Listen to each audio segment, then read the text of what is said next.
everybody. Thank you. We have just a couple people live in person here, so we're so happy to have you here with us today, this evening. As Amber said, I'm Karen Anderson. I'm the Arts and Enrichment Coordinator at Pasadena Unified and the GATE Specialist. So I have been working in the world of gifted education for many years since I was in my graduate studies at USC.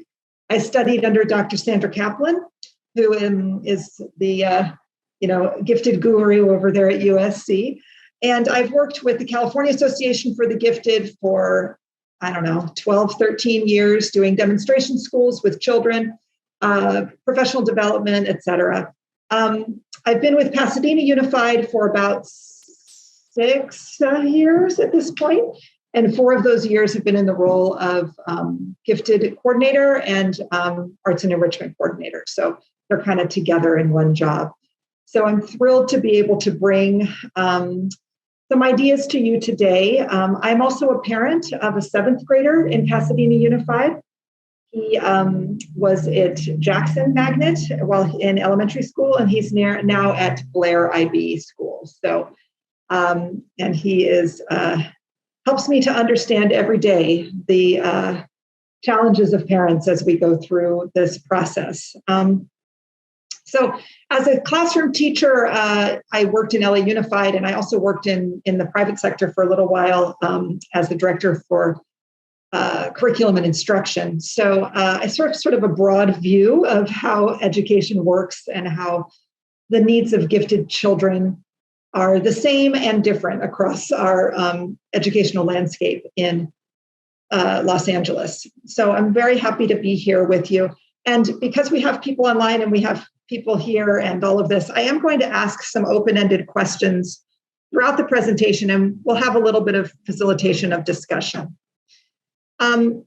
So we are 3 months into this, 3 months, right? August, September, October, November. Yeah, we're 3 months into this, yet again, new paradigm of school, right? We had what was known as 2021 school year, which I keep saying like the wrong years because it's like it almost didn't happen. It was so intense and strange and at home and everything else. And as educators, we've had to reinvent everything at least 3 times, right? We reinvented when we went into quarantine on March 13th, 2020. We had reinvented all over the summer to start the 2021 school year. And now we have reinvented again this summer to start the 21-22 school year in person, but with various restrictions. It's been very interesting in my job in the arts, trying to figure out performances and music and all of those things, but we're thrilled that our kids are back together. So I'm wondering, at this point in this school year, what are some things that you notice in your children? What are some patterns or details that you have noticed in terms of how they've changed? And what are some things that you're wondering? And I would pose this to Amber also as the children that she serves here at the IEA. Sure, that's okay. And then we do have parent here. What were some things that you have noticed or wondered? I noticed not so much, it's feeling here neighborly. She's very self-aware now. That I don't think she has the self-awareness. And it's not just like normal, because we typically attribute that kind of growth to like socialization. It's just like how self-aware she is. And kind of like, it feels like I'm talking to another like functioning human being that's still a kid at this point. And it concerns me a little. How old is she? 10. 10. But she just turned 10 years. Okay, all right. So a parent here that's live in person was saying that the self-awareness has increased. So do you mean also like from seeing herself so much? I think so. I think it's like the navel gazing of it all. Like she's, because like also she's the only child, so she did this all in alone. Right. And so, but she points out a lot of like differences. Or, I don't like she's making these comparisons. And I don't remember her doing this before. And I just think, somewhere along the line, it's she started to look inward a little bit, and it's working for her. Like, okay. you know, it makes her happy. So a positive impact of sort of that time alone to really look at herself. Other kids planning whatever third grade. Right. You know, and I think that's really interesting. You know, a lot of kids had a lot of social isolation during this time, and then the reintegration is sort of a relief. But for some of the students, they really liked that social isolation, and they got to know themselves a little better. Right. I know for my situation, I was, it kind of was nice because like going into middle school can be very challenging on so many levels. So we only really had like the academic challenges and some social challenges, but not the like, I have to find my room, I got to figure out the locker, who's doing this, all of that stuff didn't happen. It happened a little bit later when perhaps they were more developmentally ready for it. So that was kind of interesting. And then I'm also curious, and Nicole, maybe you have some comments in the chat of the impact of the new school structures this year on, oh, now it's doing that. Is that what you want? Is that okay? I mean, oh, I see, because on there, okay, got it. Sorry, never mind. The impact of the new school structures this year on students. Positive impact, negative impact. What are some things that you're seeing? Yeah, I think we're seeing that families are kind of reevaluating their priorities as going from,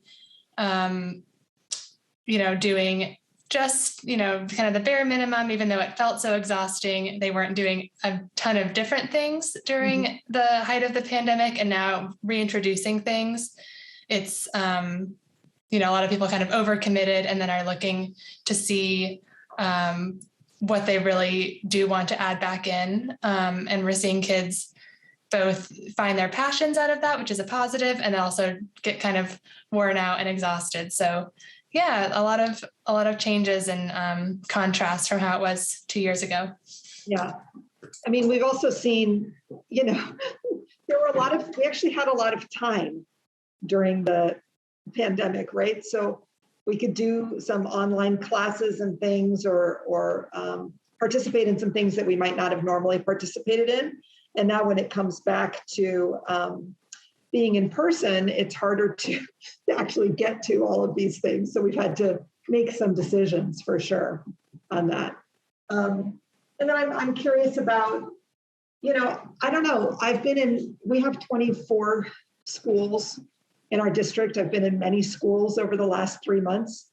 I haven't really seen a lot of kids having issues with the masks and things like that. I think they're just so happy to be back together. But I do think there's an adjustment of, sort of maintaining your own schedule and coming in and having to, be with the bells and go from class to class to class to class, especially for our kids who have transitioned from elementary to middle, say from 4th grade and suddenly they're in 6th grade in person, or 5th grade they're in 7th grade, and then middle to high school. That's definitely been a challenge, and we've seen some developmentally immature behaviors, socially and emotionally, in our students. In elementary school, it's been a lot more common to have students who are, emotionally and socially a little bit not delayed, but they're, doing like crying in 1st grade or 2nd grade when normally you wouldn't get a lot of that. That's more of a kindergarten type thing. So some of that has been kind of interesting. Okay, so just kind of reflecting for a minute. So our children have gone through a lot of adaptation and change. And does it look weird on Zoom? Okay. I think because it's doing she keeps switching the thing, sorry. So do you want me to change it? Sorry, we're just not sure why it's doing okay, you're gonna fix it, never mind. So with that, with change comes these 4 things, right? There comes volatility, there comes uncertainty, there comes complexity, trying to understand what's happening, and there comes ambiguity, right? there has been so much ambiguity over the last couple of years. We just have to like embrace that which is unknown. And noting ambiguity is one of the highest order thinking skills, right? So that's one of the things that we want our children to engage in, but it can feel really uncomfortable. Being okay with the fact that we don't know how things are always going to turn out, being okay with the fact that there are elements that are going to remain unknown. There are elements that are known, but other people maybe don't agree with those elements, so these things are very tough. And if we think about it in all of our roles, all of us as adults have many roles, especially as adults who have parents who are still with us and have children who are adolescents. There's a lot of volatility, a lot of uncertainty, a lot of complexity. So we are both teachers and students. We are both parents or caregivers and children. We can sometimes be both grandchildren and grandparents. We are mentors and we are mentees. So the question is, how are we working through these levels of change, and how are we adapting with the emotions that come out in our different roles? So I might be dealing with a lot of complexity in my role as a mentor to teachers. I'm trying to navigate systems at this point. I might be feeling volatility in my role as a parent, trying to figure out how to do all these things. And I might be feeling a lot of ambiguity in my role as a teacher and trying to decide what I'm doing, what's coming next. So this is just to sort of take in these levels of responses to change and thinking about what are the stages that our children are in these different, as they're navigating their adaptation to the new systems and the changes that are happening around them. So it's going to be normal that sometimes they are argumentative. Sometimes they're just, I don't know what I want to do. Well, what do you think about that? I don't know. I mean, that's very common. Or that they're trying to work out all the complexities of something, or that they just don't understand what's going on and that we have to embrace that. So I'm going to go ahead and move forward here. We do have a comment off YouTube I'd like to share. We have a parent saying, or it could be a teacher, a commenter, says, I've seen students be more passive in their learning than before. For some, distance learning was passive, so they are still sitting back and waiting to be engaged, less initiative and self-regulation.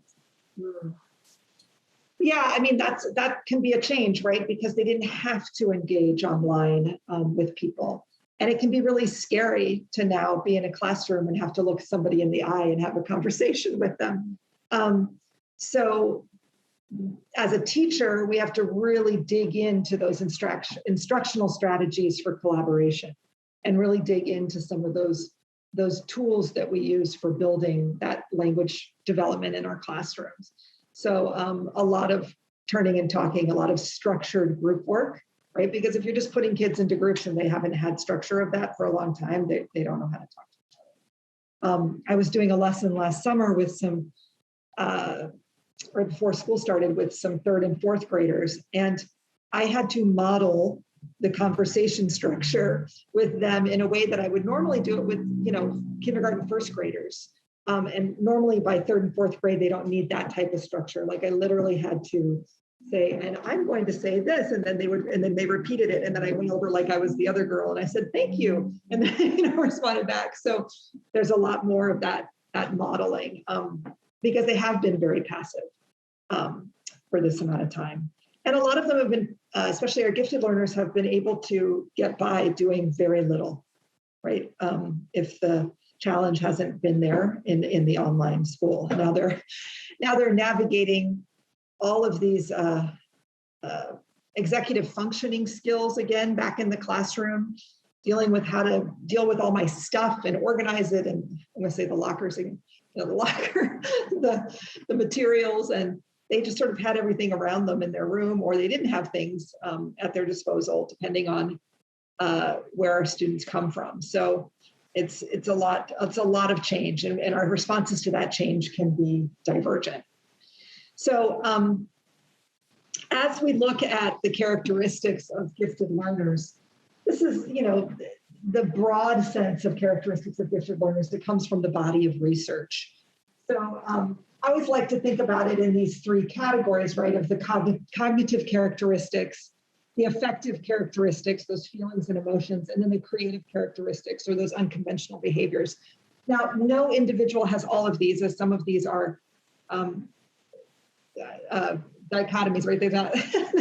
They're opposite of each other. But some of these characteristics might have been heightened during this time and are maybe heightened right now. And we're trying to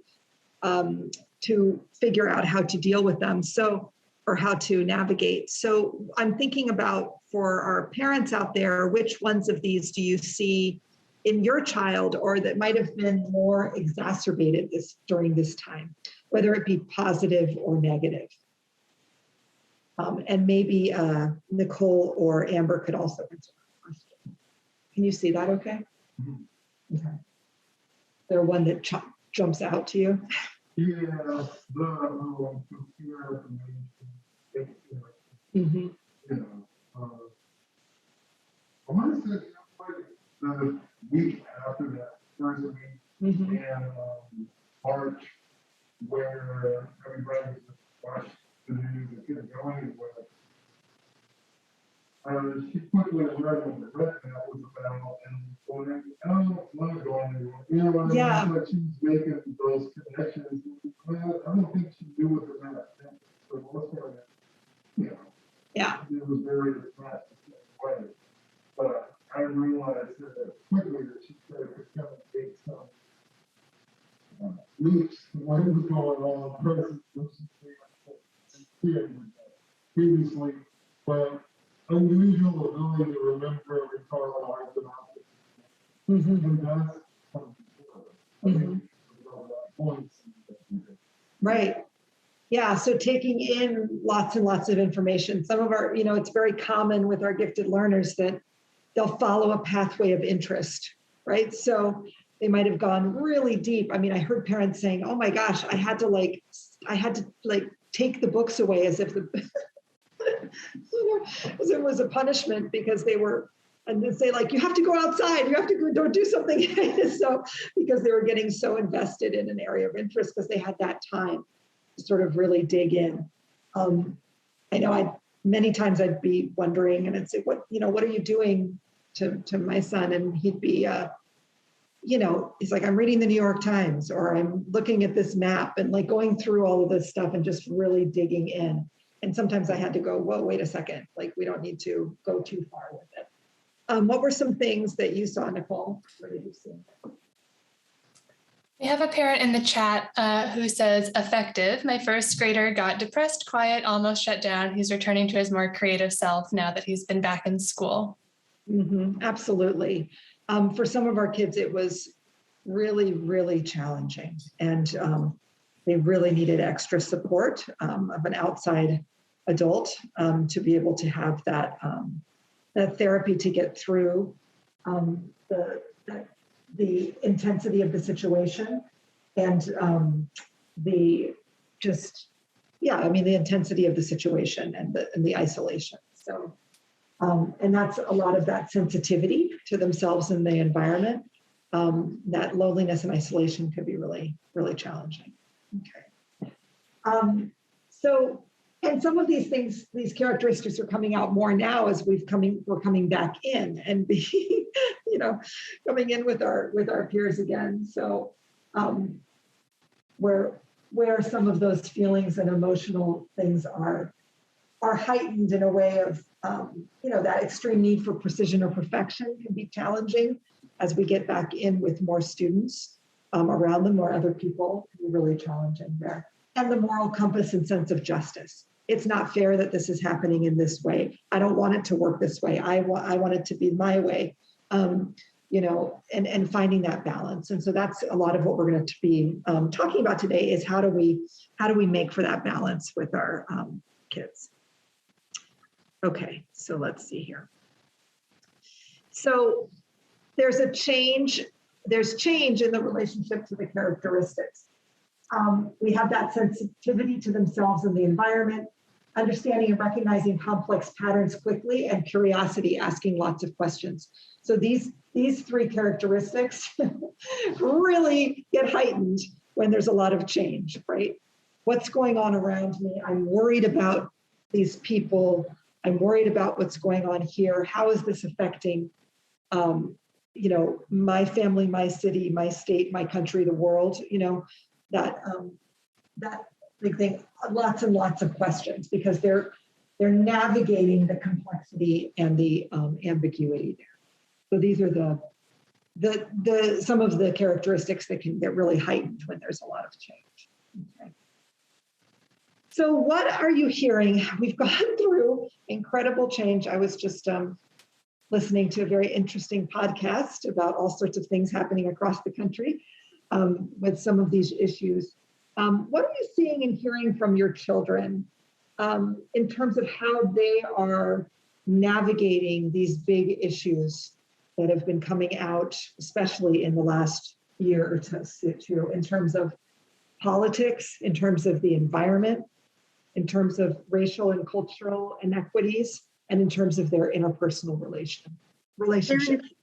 If you can hear me, I'll chime in on this one. Sure, please. And in other support groups, we've been hearing about parents whose children who are overwhelmed by these topics, and these topics interfere with them being able to focus in school and focus on the smaller tasks day to day versus the big picture of what's happening in these categories. So that's been a challenge we've been hearing about. Absolutely. And what are some strengths that you're seeing as children are processing some of these engagement. We've seen activism, engagement, intention, wanting to be a member of their community, wanting to get engaged in a meaningful way. And it's helped us with some of our programming. We've been able to design courses to support that need. In fact, we have a really fun class right now. Nicole, correct me when I missay the name of it, but it's How Does Your Brain React to the Internet? They're creating a podcast collaboratively online, and they're bringing up these kinds of conversations in that class, among other classes. But engagement has really been the biggest outcome of those conversations. Yeah, and we have a parent who says more empathy for others and concern for others. And that's exactly what I was going to say too. I got to help interview some of the potential Carolyn D. Bradley scholars this year, which are 7th graders when they interview. And all of the ones I talked to in their interviews just had causes they were so passionate about, and not just that they cared about them, but they had really big things they were doing to move, to change what was happening in those fields. And it was honestly really inspiring. I feel like, we talk about, we feel so bad for kids these days, and they have not had it easy, that's for sure, but they're so resilient and doing so much with all the difficult things they've been through. So very impressive. Yeah. And I think what's important with that is that activism, is that ability to feel like they can make a difference, whether it's in their very local community or broader, so that they can navigate the complexities of these issues and their relationship to these issues in a way that that allows them to actually make a difference, right? If they don't have that person to talk to or way to navigate through these issues, they can become existential. And that's where we see sometimes, especially with gifted adolescents, that they can get into this cycle of like existential angst because they're overwhelmed by the quantity of information and negative possibilities with some of these kinds of issues, and it's very hard for them to see any positive angle. So it can become really dark really quick. So the more that we can support open conversations that allow for multiple perspectives and that allow for research, right? I mean, there's oftentimes as parents, we get worried because we think we have to have the answer, but we really don't. There's so many times that it's very easy to say, I'm not sure about that. I don't know. We should look it up, or they'll say, oh, I heard this or I saw this. And I'm like, what's your source? That's really interesting. And then I'm like, maybe that's not a real source, So going back and being able to actually like navigate and thinking about what are appropriate sources, and being able to talk to people. What are some strengths that you're seeing, or what are you seeing or hearing from your child in terms of some of these issues? Up here, but I don't know where I'm from, but she has like an interesting religion there. And so I was like, how do you get to Yeah. like, I think because of where he left it out, then like she was supposed to go to some on-campus club, like religious club. Okay. And she went one time, and I think the teacher we got her going to school and all day long. I think that was the best place that she had gone. I see. So she made that connection. Yeah.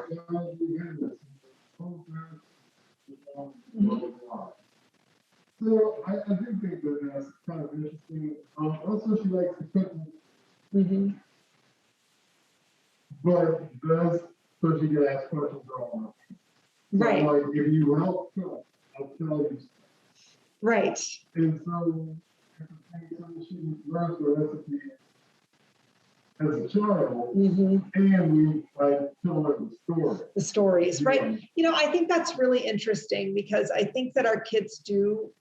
It's very hard to get our own children. I'm not talking about students in a classroom, but I'm talking about as a parent. It's very hard to get our children to just like open up about these things. Like, tell me how you're feeling about global warming. Like it doesn't, it doesn't happen. But if we have alternate activities that we're doing together, that's where a lot of the conversations come out. And sometimes it's like a brain dump. I don't know if any of you have noticed this with your own kids, but for it could be like going on a walk and it's like, let me tell you about this thing. And it just goes on and on and on and on and on. And our job is just to go on and on and on and just sort of listen and then ask a question here and there and keep listening, right? And then maybe some other time I might go back and ask a question about that thing that was a topic of conversation for 30 minutes on a walk yesterday. And it's like, I don't know what you're talking about. I'm not interested in that anymore, right? But it's just navigating, like, what do you think about that? And sometimes I've noticed that you could pose a question with a student or a child and they go, I don't know, or I don't want to talk about that, right? There's sort of, it's blown off. And then a couple of weeks later, they ask a question back or it comes out. So leaving the space open to that idea of like cooking together or playing a game or taking a walk or doing something, that's not like we're just talking about this thing, that tends to be where a lot of these conversations come out that can help navigate. Okay. So these are just questions for you to ponder. How does communicating with each other reduce our feelings of isolation? And then how may we facilitate that structured dialogue with our children? So we're going to look at some ideas. So I want to just go into this for a minute. I always sort of frame this in any kind of parent session with about gifted students. That in typical child development, this black line could represent a typical 8-year-old, let's say. And there are certain like milestones developmentally that are well researched and known that are typical in an 8-year-old in terms of their social development, emotional development, physical development, and cognitive development. State educational standards are based on that typical age, right, for grade level. And they're based on like where students would go in that way. Curriculum is based in that way. When we're talking about social, we're talking about those peer interactions, how they collaborate with others. Emotional, we're talking about risk-taking, which Amber mentioned earlier was something that was more challenging for kids after this time, and their sensitivity. We're talking about physical, we're talking about fine motor. Oh my gosh, fine motor is so challenging right now because kids have been on the computers. Like, please, just have little kids use scissors all the time. They need their fine motor skills. Scissors and pencils. And large motor, that sort of how do I deal with my body as it changes. And then cognitive is both their learning process, how they go about learning, and their critical thinking. And what happens sometimes in gifted children is this idea of asynchronicity. So I still have my typical 8-year-old here, and this is an example of one possible gifted 8-year-old. So the critical thinking is way over here, right? It's more like a 10 or 11-year-old. But my peer interactions are over here like a 5-year-old. And this can be common. So now I'm crying because you won't listen to me, but I'm saying things that I don't understand, right? Because as with my peers sometimes, or, my brain is moving so fast with the critical thinking and my hand can't keep up. So I'm frustrated. I don't want to write because my hand won't do what I want it to do, right? And during this time we've had this as well. So I'm way over here and I'm frustrated that you aren't understanding what I'm talking about or understanding the game that I'm trying to play with you. And so I'm going to start to cry, even though typically a 3rd grader wouldn't cry in that situation, right? So these are things that we have to deal with and we have to talk through with our kids. And they really like to understand how their brains work. So sometimes once you kind of explain that and say that this is an area of growth for us, an area where we need to do some work and be structured about it, then it helps them. So with that asynchronicity, they really need that safe environment and flexibility. They need challenge. They need stress management. They need explicit teaching of the social skills now more than ever. That modeling of how do we talk and how do we respond. One of the schools that there's a woman who works as a community assistant in one of the schools that I go to a lot. And I just love it because anytime you're talking to her and a student comes up, she always says, "Excuse me, miss," whatever. Like she models back for them. And then she introduces me. She models back for them to say, "Nice to meet you," all of these different things. And these are middle and high schoolers. But like that piece is just so important, right? You don't just come in and interrupt, but be able to really teach those social skills. Encouragement of non-academic activities. We really need that encouragement of, sometimes we can get so into just one area of study and being able to provide some balance. The other thing that can be so powerful for this time and all times is this idea of bibliotherapy. It doesn't have anything to do with the Bible. It has to do with seeing yourself in characters in books.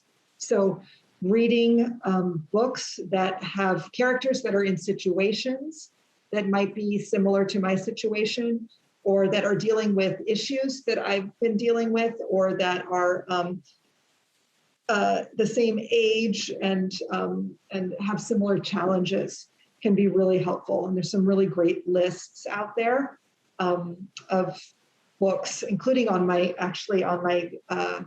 GATE page on the PUSD website. I have some lists of books that are really helpful for gifted students. Time management can be a real challenge. So you either have the type of gifted child who's totally on top of it and knows every single time that everything's going to be and was worried about being late, or you have the type of gifted child who has no clock at all and no sense of it whatsoever. There's not a lot of in between. So I think, yeah, every time is exactly right. But no, I don't need to go to bed. Yeah, that's true. And this idea of making connections is also extremely important. So we're going to look at some of these. How do we provide this flexibility? These are kind of some key ones that we can provide as parents. We can allow for a lot of physical activities in the house and outside. We can play games. Games are super important. As a way to communicate with each other. And we can encourage our kids to dabble. I just think this is so important. And I think that as a society, we've gotten really into deciding who kids are and what they need to be doing way too early. So we have students who are 100% all they do is music, or all they do is soccer, or all they do is, these very specific things at a very young age. And it's really important for our gifted kids to have experiences with lots of different things, to dabble. And it's okay if they don't like it. It's okay if we do one class on something and then we go, okay, you know what, I'm not interested in that. And it's important to be able to offer options for our students, to be able to say, are you interested in doing this kind of extracurricular, or this kind of extracurricular, and trying it. And if they decide after doing a 10-week session or something that they don't like it, then do something else. It's not the end of the world. How many of our students are actually going to become professional soccer players? Let's be honest, okay? It's okay if they want to quit soccer, if they don't want to play soccer year round, you know what I mean? Like it's okay to sort of mess around with things in different ways. And I think that's really important for us as parents to be able to provide that. I think in terms of time management, timers and checklists are extremely important. And engaging in, it's very satisfying to check off the things that you've done. And also to be able to use timers. Like, I think kids need downtime. They need to be able to just have time where they're doing whatever. And they'll ask for it. And you can say, okay, that's great. You can do that for 10 minutes. I know the one that kind of drives me nuts is just mindless YouTube watching, unless it's YouTube Live right now. No, I'm just kidding. But just like whatever. And I think, you know what? I watched all sorts of dumb stuff when I was a kid too. It's just a mind thing break. But you can say, okay, that's great. 10 minutes of that. And then we're going to do this other thing, right? So just having that balance there. I think mindfulness can be very helpful for our kids. I don't think that it's always for everybody, but I think that there's, in the mindfulness apps and things, there's a lot of really powerful tools there to help kids' brains calm down. Now, if they're at a heightened state, that's not going to work, but as a regular practice, it can be very helpful. And then the connection making, and you were talking about this earlier. Our kids want to identify with others. That's a type of connection that they make. There's a catharsis in connection making. They can gain insight from making connections. And there's also universalization. So I'm just like everybody else, or I can see myself in all of these different situations or places.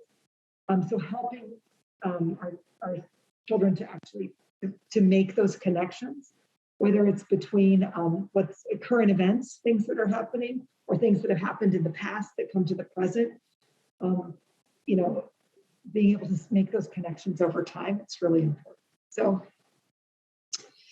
I want to talk a little bit about opportunities for balance as our children process this ambiguity in the world around them. How do we think about balance in terms of screen time and non-screen time? How do we think about balance in terms of things that I decide and you decide, right? It can't be me deciding everything in your life. That's not going to work, and that's going to make you super dependent on me, right? That's not where we want our children to be. How do we balance that which is known as intrinsic motivation and extrinsic motivation? What you're telling me I need to do and what I want to do that's coming out of me, right? How do we process and balance that which is structured and that which is unstructured? That which is known and that which is unknown. And I think what's most important with our students is being able to see that there are both of these things. For every one of these things, there's an opposite, right? There's a dichotomy, right? And there are certain things that we are never going to know, and there's certain things that we can find out. Right? There's certain times where we have to be super structured in how we do things. And there's other times where you can make whatever mess you want, right? That's unstructured. And it's going to be fair as long as there's balance. So, and that's the key. So whenever I'm working with teachers, I'm always talking about that fairness. As long as we're explicit in our opportunities for balance, and we are explicit in how it is fair, that even though you don't like this thing, this is not your favorite way of learning, it is something that is important because there are other students in our world that really like this thing, and that's their favorite way of learning. And later today, we're going to do this other thing that you really like, and it's your favorite way of learning. And so there's fairness in that balance, right? And when I talk about this building resilience in terms of layers of control, right? So there are times when in my world, in our lives, things are decided by teachers, right? Decisions are made by teachers. There are times when my choices are self-driven, where I decide what I'm going to do. There are times when my parents decide, and there are times when we decide together, okay? And there has to be balance with these 4 elements, okay? It can't all be me all the time. That's not fair, and that's not the way the world works, right? It can't all be the teacher, right? I can't have the teacher always telling me exactly what I have to do. There has to be some voice and choice. It can't be all my parents, right? And it can't be all done as a debate and collaboration. But again, if we can be explicit and we start to build resilience and we start to develop autonomy, so students can start to say, okay, this is a time when I want to have a choice, and they are able to advocate for themselves. And they'll say, you know what? I totally agree with you with what we did yesterday and that you wanted to do that thing. And now today I would like to do this thing, right? So we can start to get that balance. So just thinking about those layers of control. I have no idea what the time is. So I need to probably check that out. It is 6:45. Thank you. Okay. Just thinking about how much more time I have. So the other thing that I really like to think about with our students is this idea of motivation. So we really want our students to become intrinsically motivated, right? We want them to want to do things because they have an internal drive that pushes them towards behaving in a certain way or doing something. However, there's also the environment or other factors that influence or pull you towards behaving a certain way, okay? So if we don't have that environment and these opportunities out here that bring us into something, it's hard for us to become intrinsically motivated. So we need this balance of extrinsic and intrinsic motivation, this push and pull, okay? So our friends might be something that pull us towards behaving a certain way or doing something a certain way. That could be positive or negative. The school might be a way that we are pulled towards doing something, behaving a certain way or doing something. Or our community might be a pull, right? Something in our community. But we also have these things that come from within us that are really interesting. And we want to sort of have, again, that balance of push and pull in our motivation, okay? I never want to be getting into a negotiation where it's like, well, if you do this thing, then I'm going to give you this, unless it's about, that's super extrinsic motivation, unless it's about that balance. We're going to do this, and then later we're going to do this, right? This is something that you want to do. But I really want to get that internal push towards behaving a certain way. So it's just kind of an interesting way of thinking about that motivation, because I think it's so easy for us as adults to try to do that reward situation. And the harder route is always the conversation about the balance and the fairness in how we're going about motivating ourselves to do something, but it's really important. We have this conversation. My son plays the upright bass, and I'm sure I did that backwards. Anyway, and it's like every time there's this cycle, right? So right at the beginning of a season or the beginning of a new piece, a new thing he's doing, I don't want to do this anymore. I want to quit. Like, I didn't like this. And it's because it's hard, right? And so he has to be extrinsic, he has to be pulled towards it, right? But then once it starts to get in his system and then he's playing with the orchestra and playing, getting into it, he's like, oh, this is the best thing ever, right? And he has all this intrinsic motivation. So I have to be super explicit about what's going on here. It's the same thing that happens, if there's something that you're challenged with academically, right? just because you're having that feeling of discomfort doesn't mean that the feeling of triumph isn't going to come later, right? So we have to have those like explicit conversations and reflections about that process, because there's no reason to give up when there's times when it's extrinsically motivated and times when it's intrinsic, right? Are there questions about that? Are you seeing anything, Nicole or Amber, or do you have any comments? I do have a quick question on that. It didn't come from the audience, but just thinking out loud. What do you do if the student has that motivation and yet doesn't know when to maybe put pause on it or take a break or seek a different solution? How do you manage that aspect? Yeah, I think you mean when someone is just like heightenedly involved in one pathway and can really, yeah, that's when you have to go, okay, wait, let's check out of this for a minute and try something new. So doesn't mean we can't go back to that. I had a student one year, I had him for 4th grade and 5th grade, who was the biggest perfectionist I'd ever worked with, right? And everything had to be just so precise. And he would create the most incredible things that were the most detailed you'd ever seen. And I had to work a lot on balance with him, right? I had to say, you know what? And I would have to purposely make it messy. And I'd be like, this is something you're just going to do really fast, really messy.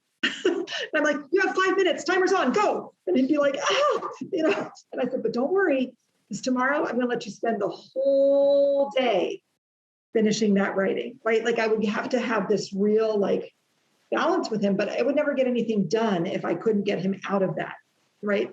And so then I made it like a game where I said, you have to just, it's going to be this quick thing. And I was like, and this is great. And he's like, it looks terrible. And I was like, I don't care. I love it. Had to make a big deal out of it because but I think that helped him going forward, because if that perfectionism had been, continuously reinforced and allowed for, he wouldn't be able to manage, dealing with multiple courses and dealing with getting work done. Right? Those, especially in elementary school, if they're moving into middle and high school where they've got 6 classes, you don't have enough hours in a day to do all of your work at that level of perfectionism. So I think it's really showing that balance. That's why I keep putting the scales icon on there, right? We do have an audience question that I want to bring up really quick. The question is, how is this related to task initiation? She feels like her son is motivated, but has an incredibly difficult time starting a new task. Extrinsic motivators don't work, and he's already intrinsically motivated. So starting a new task on the same topic or the same area of study? I guess I'm trying to clarify. That's a good question. Let's see if we can get a clarification on that, if it's okay. On a different task or the same task. Yeah, well, I mean, sometimes it's also I'm going to decide when I want to do it, especially if it's not something that you have to do, right? I used to get a little frustrated with that with my own child or with students. I'm like, don't you want to go do this thing? Like, no. And then 2 days later, that would happen, right? So it's sort of I'm going to decide when I want to start on this new thing. Also, they can be really into one thing one week and really be into something else the next week in terms of play, right? And the parent did clarify on a different task, especially if decided by someone outside of them, for a teacher or a parent. So it's not the kid's decision, but someone else's.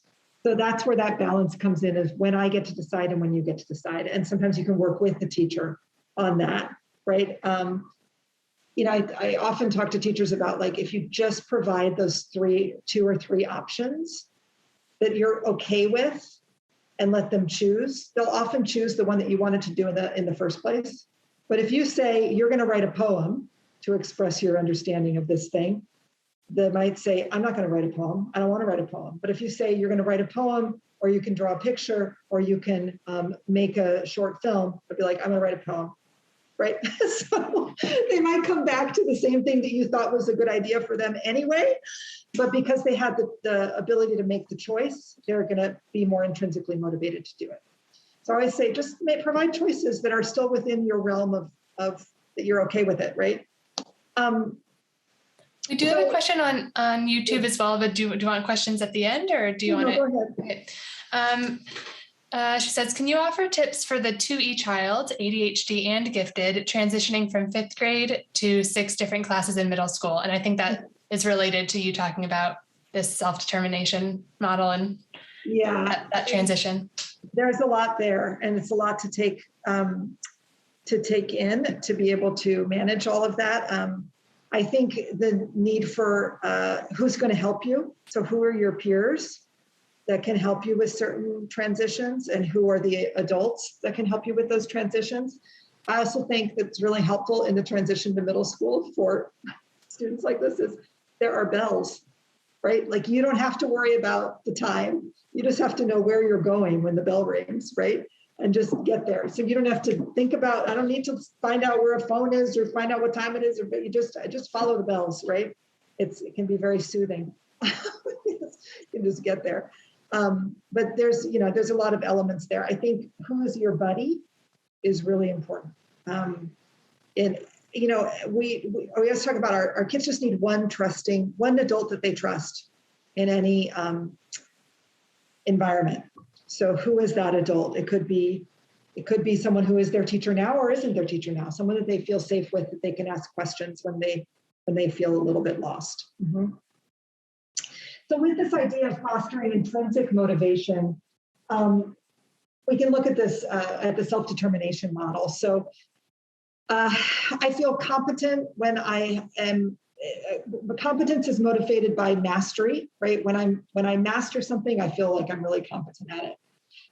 Although it's interesting how, as we age, we somehow feel like we're less competent the more we learn, which is, I think, fascinating. A difference between young people and older people. I know, like, I felt a lot more competent in certain elements, 20 years ago than I do now, and yet I know a lot more about it. So it's an interesting thing. Imposter syndrome, right? And then we could be motivated by free will or choice, which is an autonomous model, or we could be motivated by making connections. That's psychological relatedness. So who am I as a person? Am I more motivated by being the master of my domain? Am I more motivated by being able to make my own choices? Or am I more motivated by this idea of connections and being with other people, psychological relatedness? So being able to, and collaborate, make connections to the real world. So being able to determine who I am and what motivates me, which ways am I motivated, can be really helpful in terms of building that intrinsic motivation. So what do you need in order to be ready to move forward on this task? Do you need to learn everything about it? Do you need to have choices in how you're going about it? Or do you need to do it with somebody else, right? That's kind of as it comes to. And it might be different for different types of tasks. So if we're able to help our children to understand that there are different ways in which they're motivated, they can't just say, I'm not motivated. Well, what would help you to motivate? We can start to build that intrinsic motivation. Okay. Oops. Okay. So student engagement can also, or child engagement can also be affected by their identification or the feelings of powerlessness. So that's feelings of alienation and what is known and unknown. So the student's sense of belonging to his school or his peer group, or the student's feeling of incapacity to affect the direction of his learning. So when students feel alienated, then they're going to have a lot harder time with that motivation piece. And they're going to feel like, when there's a lot of things that are unknown. So we want to help our kids to understand how they belong and where they belong. So like I said, there's got to be that one adult and there's got to be that one child. Sometimes I have parents who are very worried and they say, well, I'm worried about school because of X, Y, and Z. And I always say, is he happy? And if they say yes, I go, okay. Does he have a friend? Yes. Okay. So then he has some identification. and but he might be sensing some powerlessness, right? So how can we help him or her to help affect the direction of their learning, to build advocacy for themselves, right? So that student engagement, if they're saying, oh, I'm bored, I don't like it. Well, what can you do to help advocate for yourself in this learning? To help your teacher to understand that you're motivated by mastery or by choice or by connections. You know, if the teacher's never allowing for group work and you're motivated by connections, then maybe you need to say to the teacher, hey, is there a time that we could work with a partner? I really like working with partners when I'm doing this particular activity. You know, so being able to understand how I'm motivated can help with this powerlessness, right? So yeah, we need to make sure we have one friend. We don't have to have 25 friends. Sometimes this is also when kids, parents and children are very different in their socialization, right? So if I was somebody who had a huge group of friends and was super social in high school, and I have a child who has like one or two friends and really doesn't want to go to parties and really doesn't want to like hang out with large groups, I might think, oh my God, there's something wrong, but really they're fine, right? So it just is allowing them to be who they are, okay? So how do we have these conversations with our students, and what questions do we ask? If you ask your child, how was school today? They will say great. They will say fine. They will say, that's fine. They'll say nothing. So how do we actually prompt discussion with our students? And I say dinner table conversations, but I think it's like wherever, you know, if you're walking, you're in the car. Sometimes the car is great, especially if they're in the back seat, because there's kind of talking. So I did link in the presentation, which we can send out to people. And these are actually all linked on my webpage as well. There's some tools here for, I don't know if this is going to share right, for fostering discussions in math. Okay, so some ways that you can ask, you can have sort of mathematical discussions in class. We also have, did I even show? Or didn't show, never mind. We also have some ways of looking at reading and talking about books that are connected in there. And there's also this really great article that's about, it's resources for discussing racism and social issues with children.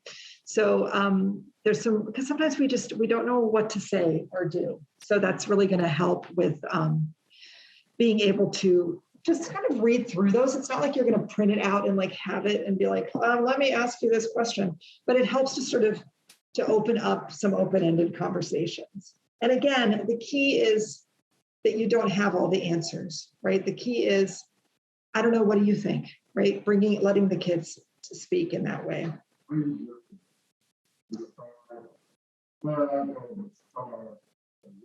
Uh-huh. What's the worst thing that happened? Always Mm-hmm. Exactly. So what's the worst thing that happened today, right? What's the funniest thing that happened today?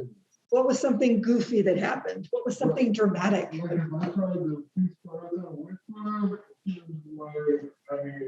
Yeah.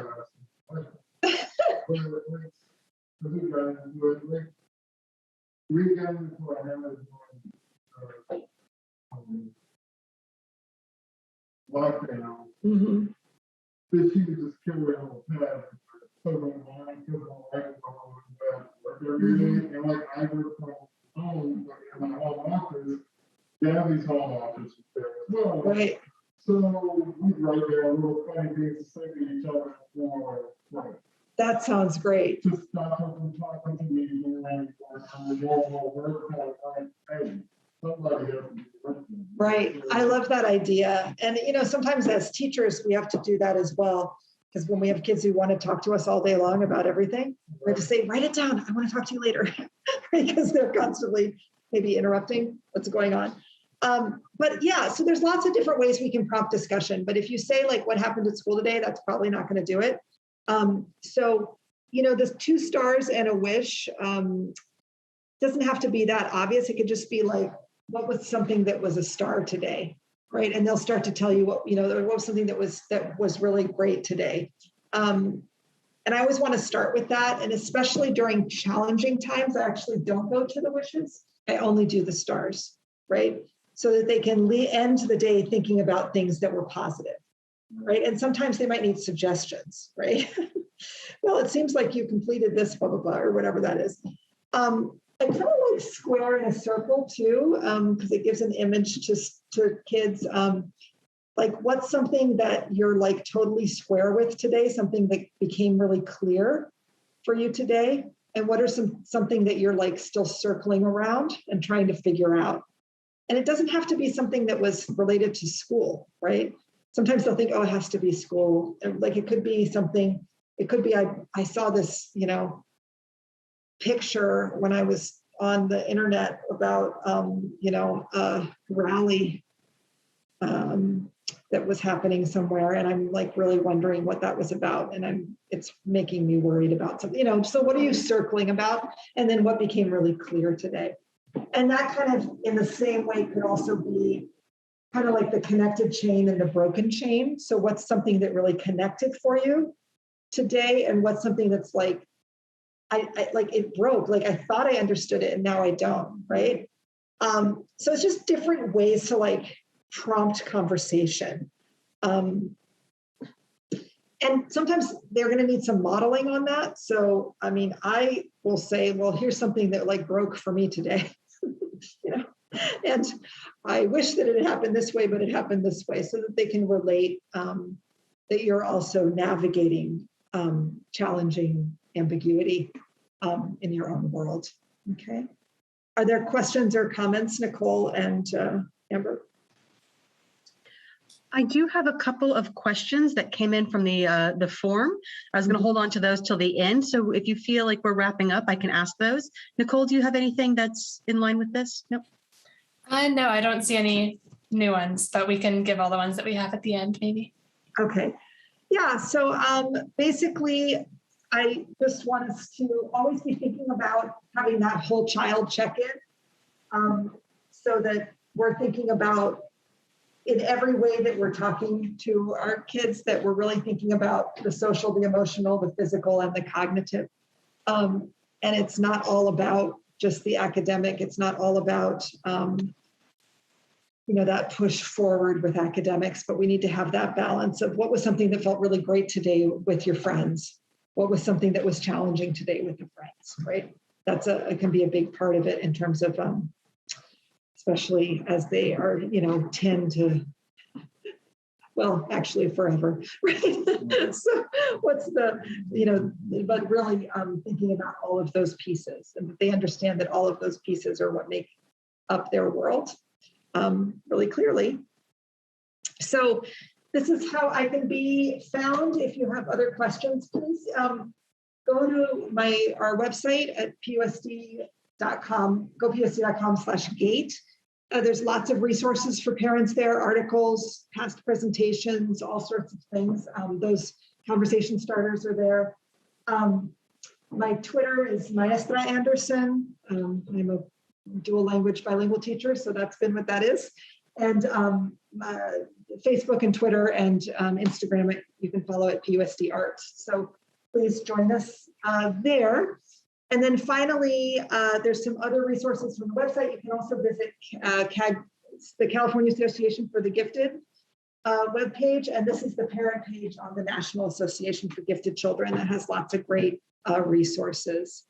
And then as people get the presentation later, there's also some really great books that I think are helpful if you had suggestions. And you can also find those on my website, books that I think are helpful for parenting gifted children. So questions that came out, Amber or Nicole? Awesome. Yeah, thank you so much for all these tips, first of all. All right, so we have a parent who shares, they have a daughter, she's 8 and she's in 2nd grade. Mm-hmm. And the other day she said, 2nd grade is too easy, I want to skip to 3rd.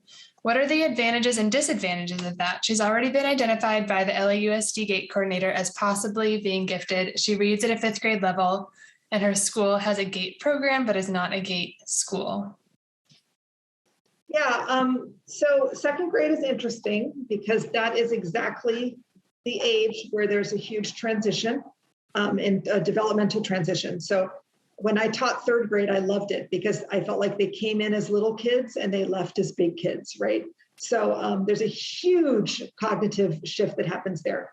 So it's not uncommon for gifted second graders to feel a little bit isolated because of that asynchronous development. So if they're processing already at a fourth or fifth grade level, they're also often feeling disconnected because some of their peers might not be. That doesn't mean that skipping a grade is going to help that. I think it because the peers will kind of catch up, and there's a lot of learning that can happen, social and emotional learning that can happen with the peers. So it's always hard when you don't know the exact situation, but I will say that that's very normal for second graders. So finding those connections, because the other thing that starts to happen in that developmental stage is they go from only seeing themselves to starting to see the world around them. And if they're, and then they can become very judgmental on the world around them and maybe not always super empathetic. Right. So being able to help navigate those conversations is really important. It's very common for second graders to be like tattletales. I could never teach second grade, I'm telling you. I feel like, because but it's totally normal. It's always like, she did this or he did that. I'm like, okay, well, how about you? Like, let's see the big picture, right? So that's not uncommon. And I don't necessarily, being in a situation that's all gifted kids is not always the best situation for students. So I believe strongly in a enrichment model that it includes interactions with intellectual peers and age appropriate peers. Mm-hmm. That's helpful. Yeah. All right. How do you approach and manage teachers and schools that insist on using external motivation strategies that don't work for your child or for the child? Is there research and data that shows fostering intrinsic motivation is better? Yes. Yeah, I was going to say, I know, yes. Yes, and it depends on the age, right? There is some of like that the extrinsic can lead us to the intrinsic, right? There is some of that can happen. It's very hard as a parent going in and saying like, this system that you have doesn't work can be very challenging. I would encourage the conversation with the teacher, having the student have a conversation with the teacher as much as possible, having them say, hey, this is what I'm finding challenging about this system. Is there a way that, we could do something different? Like there's ways that the child can have that conversation that's going to be a lot more powerful than a parent coming in and saying, you need to throw this away. Because there's a reason why that teacher is choosing to have that process, right? But the more, I always encourage parents, the more you can get have your child advocate for themselves from a very young age, the better off you're going to be in your relationship with the teachers, right? So, and this was a big deal during the shutdown too, like having your children, you be the one that emails the teacher. I'm telling you, that teacher's going to listen more than if the parent's always coming in. Yeah, go ahead. You said this last year, and that's all so never got around to the teachers, it's crazy. Like, people kids, they don't get the point across. But I learned to know what the current teacher's philosophy was, because she told me when they were in school. It's like, man, is she getting you guys ready to go out to the workplace? Yeah. So, I don't know, I'm going to ask her. Do that, and let's know what she does. Go to ask the teacher, my dad wants to know to learn it, what is your teaching philosophy? So I want to know. Yeah. Are you getting it ready for the workforce? And she told me this very thoughtful email things that kids don't pick up, that she's like my kids in the fourth grade, like pick it up. She wanted to be very deliberate about giving that education to them. So there's all these kind of like things that feel like very long time ago. Right. They're coming through my head. I'm like, yeah. And so, but it was funny, my kid went to talk to a teacher about it. And so God, probably on my life now. Right. Because more than I said, my parents teach about it, and we laughed about it because this is like our ninth grade English teachers didn't want to talk to our parents. Right. It's the same Right, thing. exactly. It's always going to be more powerful coming from the student. And also, the other thing is that we have to understand that our vision as parents of what goes on in the classroom is coming from a child. Okay? Right. We are not there. Exactly. And they have very selective memory and very interesting perceptions. So you have to dig with questions and then ask them to clarify. Well, why didn't you like this? Well, did you talk to the teacher about it, right? So you have to be able to have that piece. So I'm a huge advocate for that, to having the teachers be a part of the process with the child. Yeah, I will say that it's completed. I never had a teacher respond to it. It would be as if I emailed myself. Because she was probably like fascinated that the child asked her that question, right? She felt comfortable, like, oh, cool. Yeah, exactly. I almost left my job. That's amazing. Are there other questions? Can you repeat what the question was that his daughter asked the teacher? Oh, what is your teaching philosophy? Oh, Like to explain like why she was doing something in a particular way. So that's what awesome. was we did this activity and it's like, well, why did they do that? Like, right? Handwriting. In the fourth grade, Yeah. so I'm thinking this is far behind. Yeah. It's after a long division that she's making sure the kids got the division part of things that you do. And also, they know that there's been a lot of fine motor. We're always talking about that fine motor. So some of these things that seem like, so oh, they're not like, important. what are y'all doing? Right. Exactly. We got an answer. So, I mean, I have to be so careful with this because, you know, as a person who is a leader in the district and then also has children, I'm very cognizant of he's doing all the asking. Because I don't want to be emailing a teacher and they're like, oh my God, am I in trouble? You know what I mean? Like, so we have to be really, really careful. Anyway, are there other questions there, Nicole? Yeah, I just see one more besides a lot of thank yous. So thanks to all those who are showing their appreciation. But the last one I see is talking about how their elementary schooler is having a hard time with the transition back to full-time school and any ideas and tips of how to build resilience with kind of filling up your schedule again. Yeah, I mean, so there's the school time, you know, and working with the teacher on that. And then let's give them a break because it's taking a lot of load, cognitive load, to be back full-time in the classroom, navigating the social relationships, navigating the teachers, navigating where I go to eat lunch. All of that is a huge cognitive load. I mean, we felt it as adults, right? We were isolated and now we're like, oh God, I have to like talk to people in person. I don't know how to do that. How do I mingle, right? Like, I don't know how to do this anymore.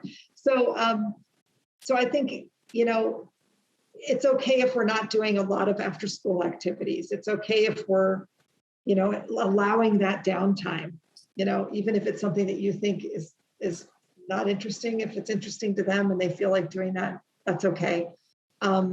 So, and then the resilience piece, I think there's a lot of different ways to sort of build that up, but it's being explicit about the process, helping the more that you can, it's always like the long road to get to the short answer, right? So the more that you can explain what's going on for them, to them, say, this is what I see, and this is why I think it's hard. So what are some things that you can do to get past that?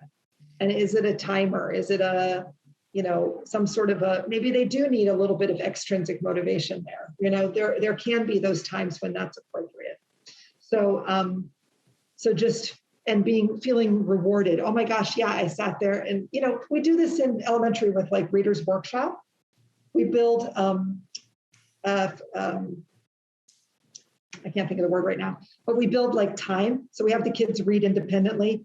for like 5 minutes. And then we the next day we do 6 minutes. And then the next day we do 7 minutes. And we would stop right before the kids are going to give up and start talking, right? So you build this like resilience for a longer time of independent reading, right? As one of the elements. So it's sort of that, well, look, you did 7 minutes of it. Oh my gosh, you did 8 minutes. Oh my gosh, as a whole class, we did 10 minutes. This is amazing, right? So just keep building that up. Yeah.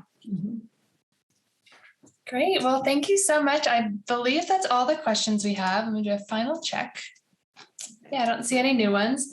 But yeah, thank you so much, Karen. And thank you to everyone who joined on YouTube. We had a full house there. We had people joining on the Zoom as well from our community at the Institute for Educational Advancement. And so it's great to, we're in Pasadena as well. So it's great to kind of partner up and team up to support the gifted kids in our area. So thank you so much for being part of that. And I did want to say to our PUSD families out there, families of gifted students in kindergarten through 8th grade, we are partnering with the Institute for Educational Advancement this year for some of our innovation clubs in the spring. So we will be providing some enrichment classes through IEA at our school sites or virtually in the spring. So it's been really nice to be able to partner with them to provide additional services for our students. So thank you to all of you for joining. And for our PUSD families and other families in the community, I will have another GATE enrichment evening, probably in January, February will be our next one. So I will get that out to you then. Thank you. Great. Thank you so much.